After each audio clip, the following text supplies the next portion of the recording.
What's up, college football fans and Mean Green fans? Noe Valenta here once again with the Mean Green Show today, joined by CJ, and we're going to jump into this North Texas SMU game. But before we get into all that, guys, you already know the drill. If you're a fan of college football or G5 football, consider hitting that like and subscribe button because that is truly all that we talk about. All right, CJ, I appreciate it. I know you're, neck high in legal allegations over there, not of your own, obviously, but of what you're studying. So appreciate you jumping on. And um, you know, what's the feel on Preston Stone? Is he going to be playing this Saturday, or what are your thoughts there? What are you hearing?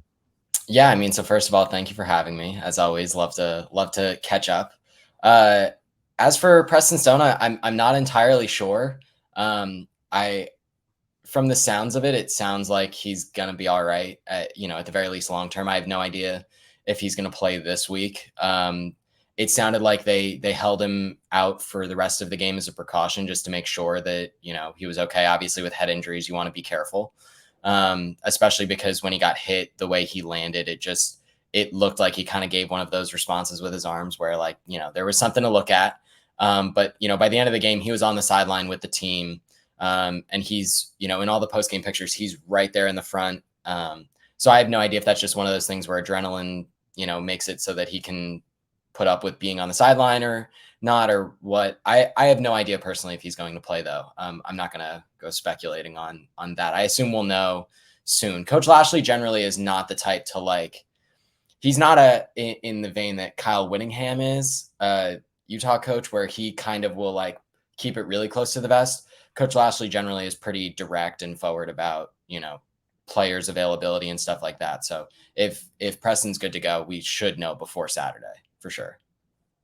In the event that he is good to go, what does Stone bring to this offense and bring to the table for SMU?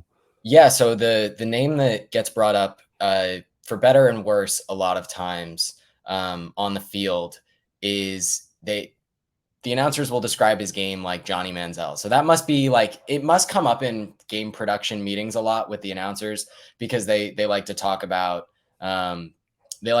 how growing up that was who Stone watched and would emulate. And so there's a lot of that sort of improvisation, looking downfield, keeping plays alive. Sometimes fans are of the opinion that he does it too much, so that he's when the checkdown's right there, he's trying to push the ball way too far downfield. But he provides this level of dynamicness that Mordecai and Buechele both didn't have. And obviously P. Shiesty can scoot. I mean, he's got some wheels. And then he's got a pretty good arm.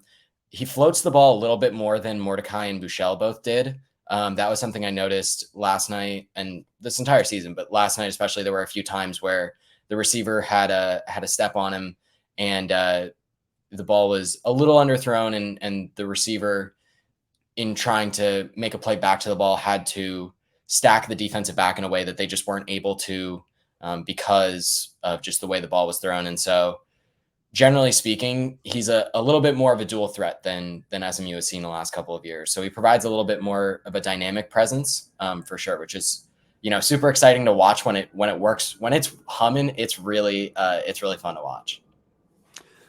In the event that they don't suit him up or they don't play him this Saturday, Kevin Jennings, a freshman out of South Oak Cliff, do you have enough? Have you seen enough of his game to give an evaluation of what do you think he would bring and how he would fare? Yeah, absolutely. So KHJ is he's got that dog in him for sure. I mean, he's come in to 3 games in injury relief, and he's helped win all 3. And if memory serves, all 3 were close games that he came into. It's not like he, came into a 52-10 game last week if Stone got hurt at the end of that first half. He's come into some close games where he's had to make some big plays. And, an example that I think of is last year away at Tulsa. Stone gets hurt, and KHJ comes in and immediately tells the coach, I want to take a shot deep. And they just run an 9 route. And that sort of moxie, that sort of swagger, you wouldn't know that SMU was his only FBS offer. You wouldn't know that he was barely rated on any of those services. What you would know if you looked him up is that he won the first DISD state championship since 1958. and you would know that he came in and was not afraid to just uncork the ball last night or in the Tulsa game when he came in. So he's got the makings of a good quarterback. He would. I will say this one anecdote that I really love is that he was working with, I forget which wide receivers coach, but a well-known wide receivers coach in Dallas. And he was just the quarterback throwing to the wide receivers that coach was working with. And after working with the players, the coach asked him, he was like, so where are you committed to? And he's like, oh, I haven't committed anywhere yet. And he was like, okay, well, where are your offers? And he was like, well, I have Southeast Missouri State. And the guy was like, what else? And he was like, that's it. And that was going into his senior year. And then after that, I think he picked up a couple more FCS and SMU very late into the season. So this is a guy that, for whatever reason, the people that know ball watching him are wondering why he, was a diamond in the rough, but he's very good, very talented. Offensively, aside from the QBs, who are some other offensive weapons that SMU possesses that North Texas fans need to be aware of? So 8 wide receivers have at least 100 yards. Fun fact, 9 games into the season, no wide receivers have a 100-yard game. So I was surprised to see, I guess not surprised, but a little surprised to see that Jake Bailey is the only wide receiver with more than 25 catches on the season. I mean, that means no other wide receivers are averaging 3 catches per game. And he has 384 yards. So that's like, for the leading receiver, that's pretty low. And I'm pretty sure in pretty much every game, 8 or 9 receivers are catching passes. It's really impressive to see how they're working the ball around, which is surprising because in years past in a Coach Lashley offense, the wide receiver 1 has been top 15 in the country in targets. In each of the last 3 or 4 years that Coach Lashley has been here, it was Rashee Rice, and then before that it was James Prochet. And both of those guys were top target getters. And so now it's not. So some combination of Jake Bailey, Jordan Hudson, Jordan Curley, Roderick Daniels Jr., RJ Maryland. Let me see the rest of the list. Moochie Dixon, Keyshawn Smith, Romello Brinson. Like, there are so many guys here that any of those guys can be the guy to have 4 catches for 70 yards. It's just we don't know which one. And the rest are probably going to have like 2 catches for 40 to 50 yards. As far as running the ball goes, it's been primarily some combination of Jalen Knighton and then a secondary combination of LJ Johnson and Kamar Wheaton. Kamar Wheaton, it sounded like might have gotten banged up at towards the end of the Rice game. So it'll be interesting to see if he can go. I mean, when healthy, he's running back 3, running back 4, just because, I mean, there's really 4 to 5 running backs that in any given game can get the running back 2 workload. But I would say that Jalen Knighton's probably going to be your guy to watch at running back. He's gotten a plurality of the carries. He has had some issues with fumbling the football.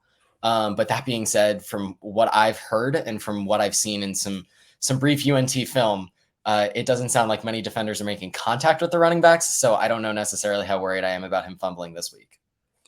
The safeties are, but yes. So offensively, what do you think the game plan will be for SMU?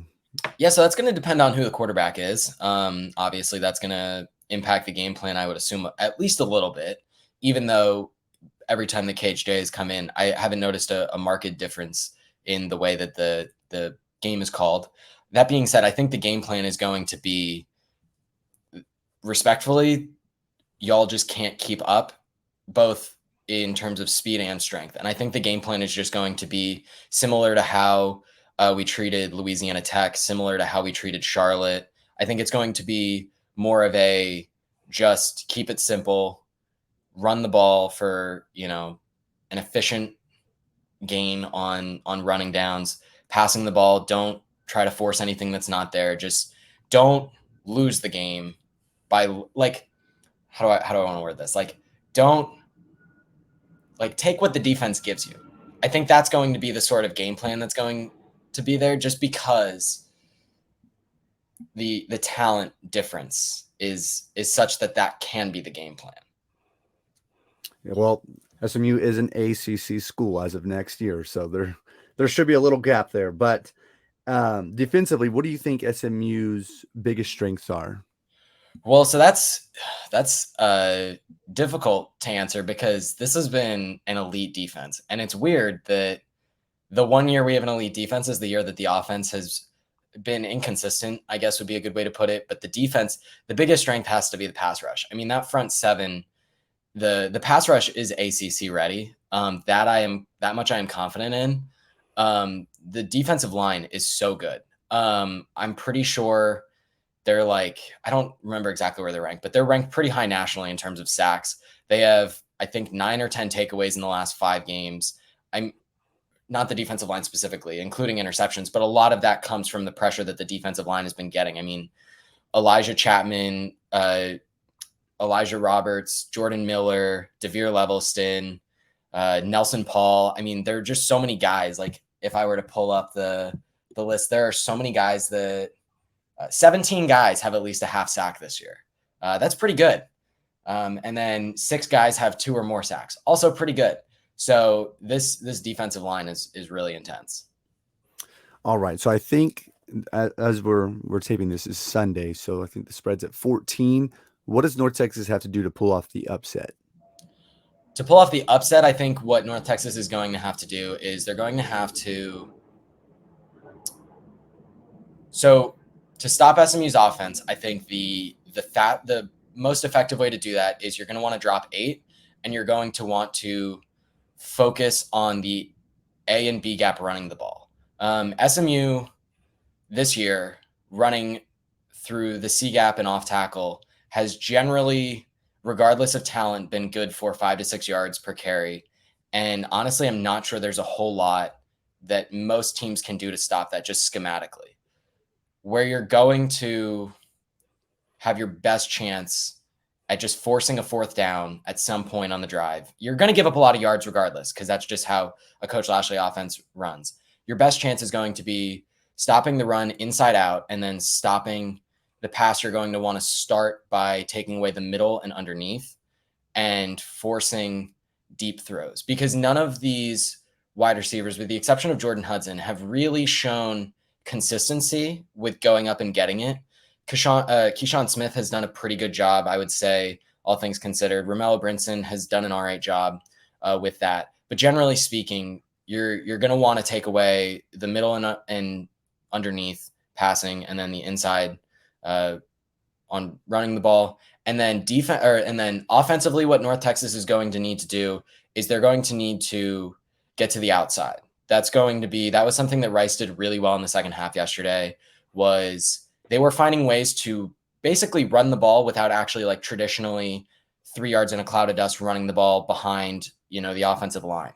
They were doing things like pop passes, getting guys the ball in space, jet sweeps, off tackle runs, stretch plays, power runs off tackle. Like those sorts of schemes are going to be the sort of thing that kind of get you away from the strength of SMU's defense. And that's going to be your best chance. And then as far as throwing the ball, I've been super impressed with Chandler Rogers. I have no idea why the heck that guy was not starting from the beginning. I mean, he has been very good. No disrespect to Stone Earl. He's a perfectly serviceable quarterback at the G5 level, but Chandler Rogers is just different. He's so good.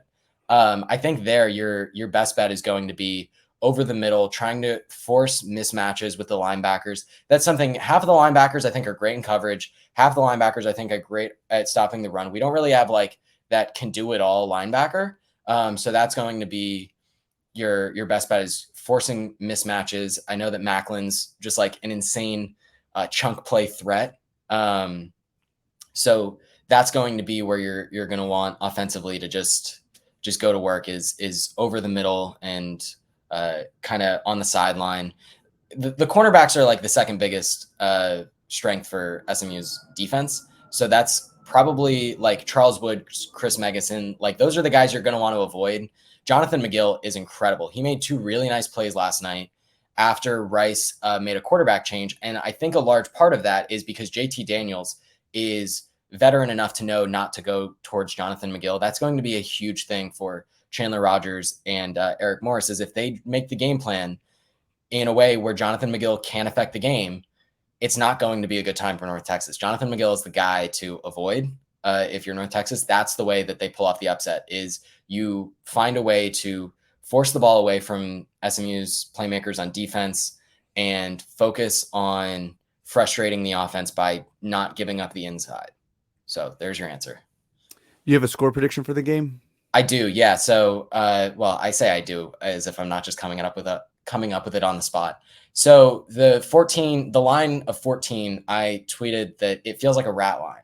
And by that, for those unaware, that feels like a too good to be true. Either it's too far one way or the other. And this feels like not like a trap game because ever since 2019, I've never gone into a game against North Texas and been scared. I mean, obviously there was 35-12 in 2020 if I'm not mistaken, and it was 7-6 at halftime, which that was, I wasn't sweating, but I was, like mildly perspiring. Generally, I haven't been too worried. So like the 14 number, I think is a pretty good one. I think it's going to be about 41-24, 41-28. I think that Chandler Rogers is just so good that I don't see them. Like it's tough because Chandler Rogers is really good, but this defense is also very, very good. I don't think y'all have seen a defense this good yet. So I'm going to stick with 41-28. I think that is 41-28, but it's not like 41-28, but it's comfortable. That's my official lock it in. Gotcha. Last thing before we let you go here. So, how do you feel about SMU making the AAC championship game, and who do you think will be the final two teams in the championship game this year? Yeah, so that's tough because the schedule, the way it breaks out, having North Texas, Memphis, Navy as the final three is deceptively challenging. I think Memphis has always been a thorn in our side. No matter how good they are, they're always just a pain. Even if they're a 6 or 7 win team in a given season, they still play a 60 minutes tough in a way that confounds our offense and defense a lot of times. So that's concerning. That being said, I still like SMU's chances to finish the season 10-2, run the table in the regular season, go 8-0. I do Tulane. What's Tulane's schedule look like? I haven't looked at it personally. I just think that if SMU wins out, it doesn't matter either way. Like it's one game to make a New Year's Six bowl. So I haven't really put too much thought into it.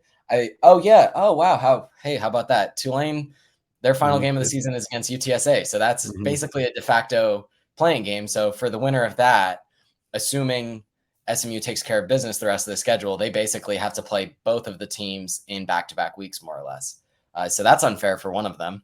I like Tulane to win. I will say UTSA has really stepped up since their loss to Army. I remember listening to the Alamo Audible with your friend and mine, Jared and Adrian, where they talked after the Army game, and the vibes were at an all-time low there. It's turned around since then. They've been really impressive. That being said, they've played with fire a little bit too much, but so is Tulane. I mean, they only beat East Carolina 13-10. So both of those teams have shown flaws, as has SMU, obviously. I'm going to stick with Tulane SMU. I think that's it. All right, CJ. Well, I appreciate it, and we'll see what happens this Saturday. Take care and enjoy the rest of this football season. Thanks, you too.